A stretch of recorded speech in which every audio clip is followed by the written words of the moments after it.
राजधानी लखनऊ की 9 सीटों में से लखनऊ मध्य समाजवादी पार्टी ने जीत ली और ये पहली सीट है जिसे सपा ने जीता है। हमारे साथ जीते हुए प्रत्याशी रविदास मल्होत्रा हैं। रविदास जी, बहुत बहुत स्वागत है पीपी गंगा में। बहुत बहुत धन्यवाद। कितने वोटों से जीते? अब जीत कितने वोटों से है अभी इसकी मतगणना हो रही है, लेकिन उन्होंने कह दिया है कि आप चुनाव में विजयी हो गए हैं। ये जनता का जो विश्वास, समर्थन और सहयोग हमको मिला है, उसके लिए हम जनता के बहुत बहुत आभारी हैं। जो जनता ने हम पर विश्वास व्यक्त किया है, उस पर खरा उतरने के लिए हम हर संभव प्रयास करने का काम करेंगे।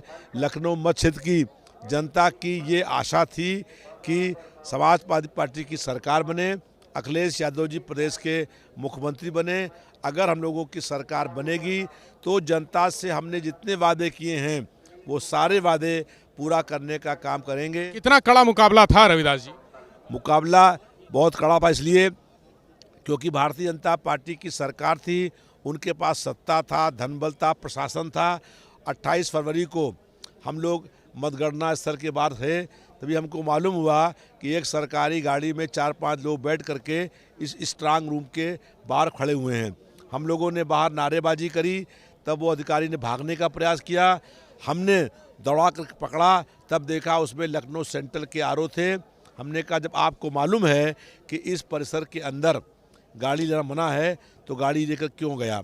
हम आप गाड़ी की तलाशी लेंगे।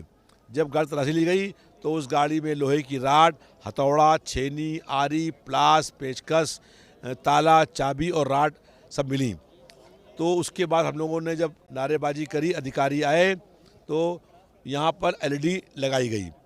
जब लखनऊ में मतगणना स्थल के बाहर लगाई गई एलईडी, तो बनारस, बरेली, गोरखपुर, बस्ती और जौनपुर में क्यों लगाई नहीं गई?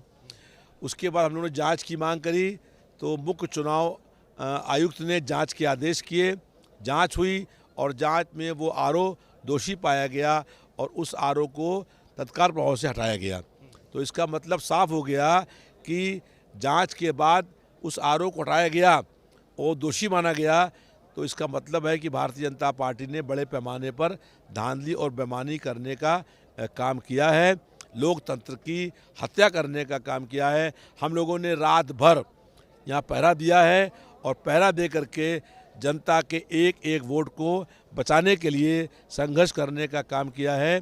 इसलिए हम लोग यहाँ पर चुनाव जीत पाए हैं। नहीं तो भारतीय जनता पार्टी यहाँ पर भी बेईमानी करके चुनाव का परिणाम बदलने का प्रयास कर रही थी। रुझान लगभग पूरे आ चुके हैं, अब रिजल्ट आना शुरू हो गया है। समाजवादी पार्टी की सरकार बनते नहीं दिख रही है, ऐसे में क्या कहेंगे? हम लोग ये प्रयास करेंगे कि समाजवादी पार्टी की सरकार बने। अभी परिणाम बहुत से आने बाकी हैं, अंतिम स्थिति में परिणाम चल रहे हैं। अगर सरकार बनाने के पूरा प्रयास करेंगे, सरकार नहीं बनेगी तो हम लोग सड़क से लेके विधानसभा के अंदर तक संघर्ष करने का काम करेंगे। बहुत शुक्रिया रविदास मल्होत्रा जी हमारे साथ थे, जो मध्य विधानसभा क्षेत्र से चुनाव लड़ रहे थे और आज जीत हासिल की है। हालांकि अभी स्पष्ट नहीं है कितने वोटों से रविदास मल्होत्रा चुनाव जीते हैं, लेकिन उनको यहाँ पर जो मतगणना स्थल है वहाँ कह दिया गया है कि वो चुनाव जीत चुके हैं। और अब चूंकि समाजवादी पार्टी की सरकार नहीं बन रही है, इसलिए सड़क से लेकर सदन तक संघर्ष करने के लिए रविदास मल्होत्रा और समाजवादी पार्टी के लोग तैयार हैं। कैमरा सहयोगी प्रमोद के साथ विवेक त्रिपाठी, पीपी गंगा, लखनऊ।